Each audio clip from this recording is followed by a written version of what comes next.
Good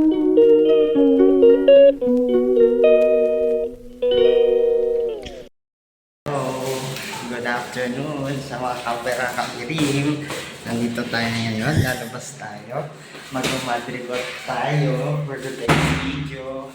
So, samahan niyo akong magtapon ng basura sa baba. So, nasa 6th floor pala kami. So, ang ginagawa ko, naglalakad-lakad ako para medyo babawasan yung aking taba. Dahil alam niyo naman,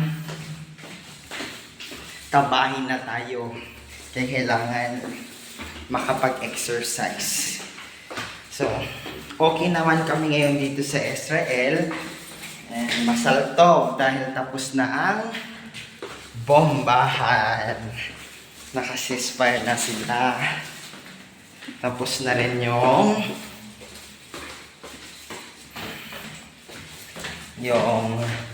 mga missile na yan na nagpupuyat sa amin.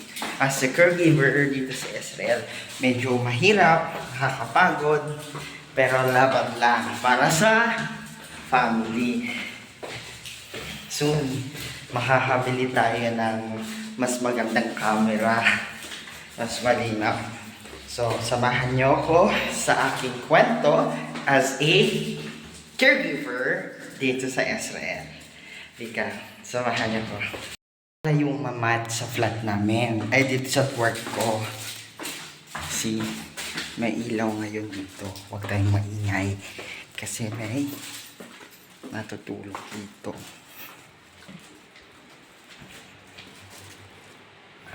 Wala nang natutulog dito. Samahan niyo ko. Pag may bomba, ito yung ginagamit namin para matulog, magtago habang may siren. Kasi hindi natin alam kung ano ang mangyayari. Sinasara ito. Ito, di ba ang kapal ng bomb ng pintuan? Sinasara ito para safety kami lahat na nandito sa labas. Kasi nakakatakot pag may bombahan. Ginawa na nila ditong tulugan na rin. Kasi mahirap mag-stay sa labas. So, pag may nag-alarm, takbo agad dito. Buti may CR. Para kahit tingnan natin kung may multo. May public restroom. Yan. Diba ang kapal ng pader?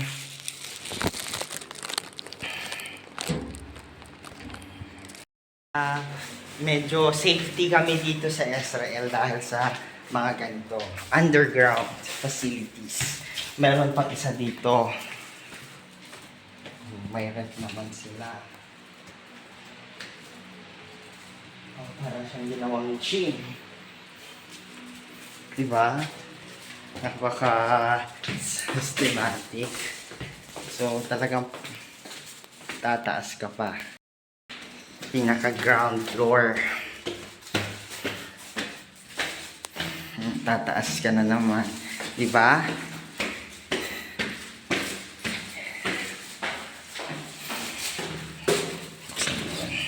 Ay! Slick ka.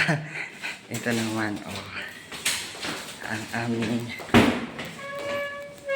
number 24 kami. Yan ang aming building. So, welcome to my work. Mamay bukas, try natin pumunta doon sa park. Ipapakita ko kung saan ako nagpa-park. Kung saan ako mamamasyal kapag walang bomba. Pero for now, samahan nyo akong magtapon ng basura. Doon yung sinasabi nating super V o super yung grocery. Dan doon naman yung park. Samahan nyo ako next time na pumunta doon sa park. But for now, samahan nyo muna akong magtapon. Nandito tayo ngayon. Samahan nyo ako. Ang haba na ng buhok ko kasi magto 2 months na akong hindi pagupit dahil sa war at hindi nakakapag day off. But for now, tiis-tiis na muna tayo. Ito yung basurahan namin. Yan naman yung pagbibilhan sa grocery. Yan. Di ba? Bagong ligo kasi. Kaya di pa nakapag-ayos. Ngayon, samahan nyo na akong bumalik sa aking work. Yun lang. So, sa next video, please share and subscribe para update kayo sa aking mga video. So, paalam mga kabera-kaberim.